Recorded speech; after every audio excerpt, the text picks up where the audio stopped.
नमस्कार साथियों, स्वागत है आपका अपने YouTube channel only study point SK में। मैं संजय कुमार एक बार फिर आपका स्वागत करता हूं। दोस्तों, हमारा टॉपिक चल रहा था हिंदी टेस्ट, जो दोस्तों खास तौर पर लेखपाल के लिए है। तो लीजिएगा, शुरू करते हैं।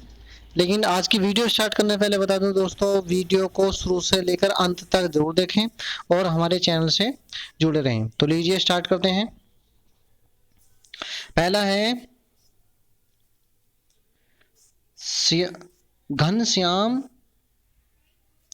दोस्तों, ये घनश्याम का अर्थ है, घनश्याम का अर्थ है क्या होता है? काला बादल। क्या होता है? काला बादल। इसका दूसरा अर्थ क्या होगा? तो इसका दूसरा होता है कृष्ण। कृष्ण का मतलब भी काला ही होता है। ठीक है। उससे आगे आता है दुनिया को नई राह दिखाता है। वाक्य में प्रस्तुत काल है, यानी काल पहचानिए कौन सा काल है। देखो ऑप्शन दे देगा सामान्य भविष्य या पूर्ण भूतकाल, सामान्य वर्तमान और पूर्ण वर्तमान। इनमें से बताना है कौन सा है। तो इसका होगा दोस्तों, यानी देखो पहले समझो, दुनिया को नई राह दिखाता है, यानी नई राह दिखाता है, यानी समय भी दिखा रहा है। तो कैसा है? यानी समय दिखाता है, तो ये सामान्य वर्तमान, यानी कि समय भी क्या कर रहा है? दिखा रहा है। ठीक है, तो ये हो जाएगा सामान्य वर्तमान। ठीक है, उससे आगे चलते हैं दोस्तों। जहर का घूंट पीना मुहावरे का सही अर्थ है। देखो, क्या पहला दे रखा गलत कार्य करना? नहीं। भूल से विष पी लेना, ये भी गलत है। लेकिन ऐसा स्थिति को भी सह लेना, अर्थात प्रतिकूल स्थिति को भी सहन कर लेना।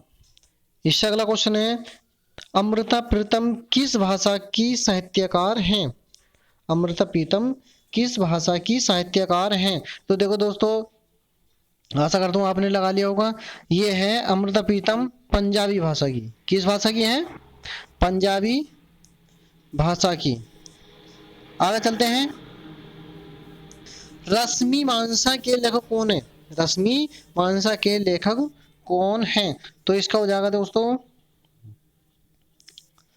इसका हो जाएगा रामचंद्र शुक्ल।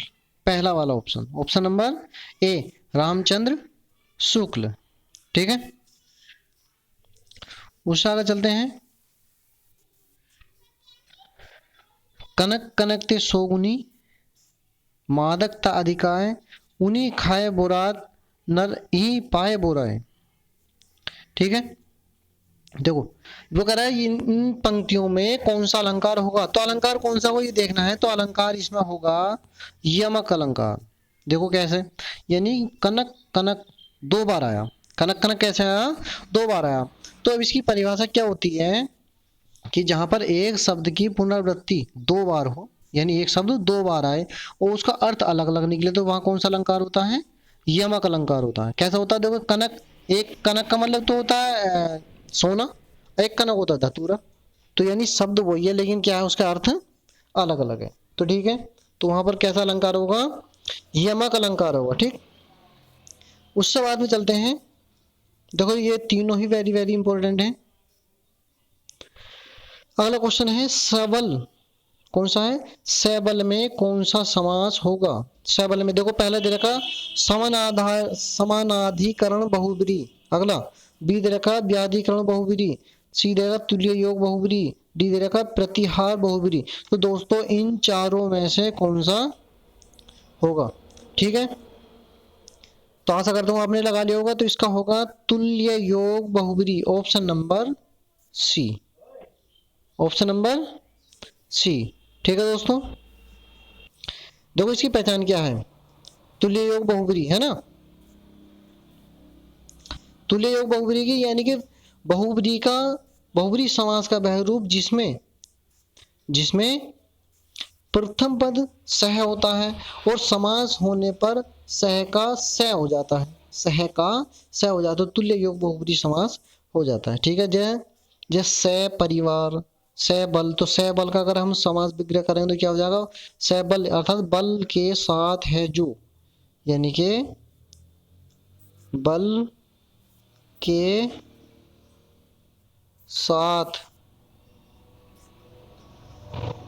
है जो। ठीक है, बल के साथ है जो। ठीक है, आगे समझ में। इससे आगे चलते हैं।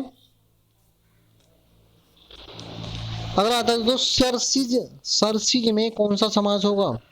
देखिए, लगाइए कौन सा होगा। ऑप्शन दे रखे हैं। पहला ऑप्शन है मध्य पदलोपी, मध्य पदलोपी तत्पुरुष समास। दूसरा लुक तत्पुरुष समास। तीसरा तुल्य योग बहुब्रीहि समास। चौथा है अधिकरण तत्पुरुष समास। ठीक है, तो सरसिज में कौन सा होगा दोस्तों? इसमें होगा अलुक तत्पुरुष समास। कौन सा होगा? अलुक तत्पुरुष समास। ठीक है, यानी कह सकते हैं कि तत्पुरुष समास का वह रूप जिसमें प्रथम पद विभक्ति सहित होता है। देखो, प्रथम पद विभक्ति सहित से है ना, ये रखा ना सरसिज, यानी विभक्ति सहित होता है, अर्थात अर्थ की पूर्ति नहीं होती है। अलुक तत्पुरुष समास कहलाता है। ठीक, अब सरसिज का अगर हम समास विग्रह करेंगे तो क्या हो जाएगा? इसका हो जाएगा सर। ये क्या हो गया? सर। सर का मतलब तालाब। क्या हो जाएगा? तालाब, यानी तालाब में जन्म लेने वाला। तालाब में सरसिज का मतलब होता है, यानी सरसिज का समास विग्रह हो जाएगा तालाब में जन्म लेने वाला। ठीक है, आगे समझ में। इससे आगे चलते हैं। निम्नलिखित में विकारी शब्द कौन सा है? निम्नलिखित में विकारी शब्द कौन सा है? तो दोस्तों देखो, आसानी लगा लिया को इसका। ऑप्शन नंबर हो जाएगा बी। कौन सा हो जाएगा? ऑप्शन नंबर हो जाएगा बी। इससे आगे चलते हैं। नीचे दिए गए शब्द युग्म के सही अर्थ भेद का चयन कीजिए। अभिराम और डैश अभिराम, यानी इसका हमें सही चुनना है। देखो कौन सा होगा। ऑप्शन नंबर हो जाएगा दोस्तों इसका, ऑप्शन नंबर हो जाएगा डी। कौन सा हो जाएगा? डी। अभिराम का अभिराम अभिराम, तो इसका क्या हो? सुंदर लगातार। ठीक है, उससे बाद में देखो, ये कल भी करा था। भरत मुनि के अनुसार रसों की संख्या कितनी होती है? तो कितनी होती है? 8। कितनी होती है? 8। ठीक है, ये डिटेल से मैंने कल बता दिया था। उससे आगे चलते हैं। वाक्यम रसात्मक काव्यम किसका कथन है? तो दोस्तों आशा करता हूं लगा लिया होगा सभी ने। तो इसका हो जाएगा ऑप्शन नंबर ए। कौन सा हो जाएगा? ऑप्शन नंबर ए, विश्वनाथ। ठीक है, उससे आगे है दोष हर्ता में प्रत्यय का चयन कीजिए। तो दोष हर्ता में प्रत्यय हो जाएगा ऑप्शन नंबर ए। कौन सा? ऑप्शन नंबर ए। ठीक, फिर अगला है 34वां, नहीं अगला क्वेश्चन है परिमाणवाचक क्रिया विशेषण अव्यय है। कौन सा है? देखो, परिमाण। परिमाण जानते हैं, यानी सर्वदा बिल्कुल नहीं होगा। सर्वत्र यानी सब जगह व्याप्त होने वाला, ये भी नहीं होगा। गलत, ये भी नहीं होगा। लेकिन इतना, इतने क्वांटिटी आ गई, नहीं मात्रा आ गई इसकी, तो ये हो जाएगा परिमाणवाचक क्रिया विशेषण। ठीक,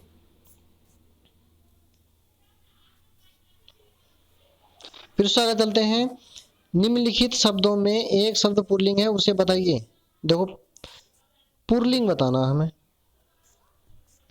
क्या बताना है हमें? जो है दोस्तों, इसमें पुल्लिंग बताना है। इसका हो जाएगा ऑप्शन नंबर ए। कौन सा हो जाएगा? ऑप्शन नंबर ए, बुढ़ापा। देखो, जैसे कहते हैं बुढ़ापा आ गया, है ना। नीचे क्या देगा? घटना घट गई, दया आ गई। तो ये बाकी स्त्रीलिंग है, और ये केवल बुढ़ापा जो है क्या हो जाएगा? पुल्लिंग है। ठीक है, इसका मतलब राम पढ़ता है, तो कैसा वाक्य हो जाएगा? ये हो जाएगा देखो सिंपल, यानी इसमें एक विधेयक है, सही है, एक उद्देश्य है। तो कैसा हो जाएगा? सरल वाक्य। कैसा हो जाएगा ये? कौन सा हो जाएगा? सरल वाक्य, एक विधेयक एक ही उद्देश्य। ठीक, इससे आगे है निम्नलिखित में कौन सा अर्ध विराम चिन्ह है? तो देखो, ये बता रखे थे है ना, ये इधर बता रखा जैसे क्या पूर्ण विराम है, ये हो जाएगा हमारा अर्ध विराम। ठीक है, ये कोमा हो जाएगा। ठीक, इसलिए ऑप्शन नंबर कौन सा हो जाएगा? Option number B. अगला क्वेश्चन है, कलुष का विलोम शब्द, कलुष का विलोम शब्द क्या होगा? देखो कलुष का हो जाएगा निष्कलुष। कौन सा हो जाएगा? निष्कलुष। ठीक है, ऑप्शन नंबर क्या हो जाएगा? सी, निष्कलुष। ठीक है, क्वेश्चन नंबर 4 अगला है, जो क्रिया अभी हो रही हो उसे कहते हैं, जो क्रिया अभी हो रही हो उसे कहते हैं, क्या कहते हैं? देखो सामान्य, क्या बोलेंगे? सामान्य वर्तमान नहीं, तो ये हो रही है तो इसमें हो जाएगा ऑप्शन नंबर, कौन सा हो जाएगा? ऑप्शन नंबर बी, अपूर्ण वर्तमान, यानी कि अभी क्रिया क्या है? हो रही है, यानी क्रिया पूर्ण नहीं हुई है। अगला है, निम्नलिखित में से कौन सा शब्द क्रिया विशेषण है? देखो क्रिया यानी जो क्रिया की विशेषता बताता है, अर्थात क्या हो जाएगा? दो, बुद्धिमान नहीं, पहला नहीं, मीठा नहीं, लेकिन क्या हो जाएगा? तेज, यानी जैसे वह बहुत तेज दौड़ना क्रिया होगी तो कितना देर तो तेज दौड़ता है, इसलिए क्या हो जाएगा? क्रिया विशेषण हो जाएगा। ठीक है, उससे आगे चलते हैं, निम्नलिखित शब्दों में सदा स्त्रीलिंग वाला शब्द कौन सा है? देखो पक्षी नहीं, बाज ये भी नहीं होगा, गेंडा ये भी नहीं होगा, लेकिन ये होगा मकड़ी, ऑप्शन नंबर सी। ठीक, आगे चलते हैं इसमें,